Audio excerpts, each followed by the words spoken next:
સરદાર પટેલ 150માં જન્મવર્ષ નિમિત્તે યોજાયેલ રાષ્ટ્રીય એકતા પદયાત્રા પર ચકાચક બનેલ વિસ્તાર ઉપર વિદ્યાર્થી સંઘ દ્વારા કૂચડા મારી પ્રસિદ્ધિ ઊભી કરાતા વિવાદ.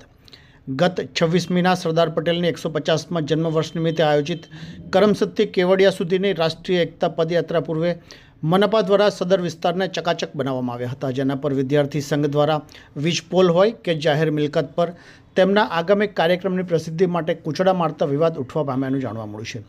પ્રાપ્ત વિગતો અનુસાર અખંડ ભારતના શિલ્પી સરદાર પટેલની 150મી જન્મવર્ષ નિમિત્તે કરમસદથી કેવડિયા સુધીની રાષ્ટ્રીય એકતા પદયાત્રા ગત 26મીના કરમસદથી પ્રારંભ પૂર્વે મનપા દ્વારા સદર વિસ્તારને ચકાચક કરવા સાથે સરદાર પટેલની વિચારધારાને અંકિત કરવામાં આવી હતી. જે બાદ વિદ્યાર્થી સંઘ દ્વારા તેમના આગામી કાર્યક્રમ અંતર્ગત વીજ પોલથી લઈ જાહેર મિલકત ઉપર કૂચડા મારી પ્રસિદ્ધિ ઊભી કરવાના આયોજન કરાતા વિવાદ વકરવા પામ્યાનું જાણવા મળ્યું છે.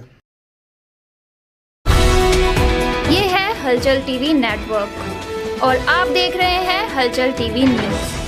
हर हलचल पर नजर, हर हलचल की खबर।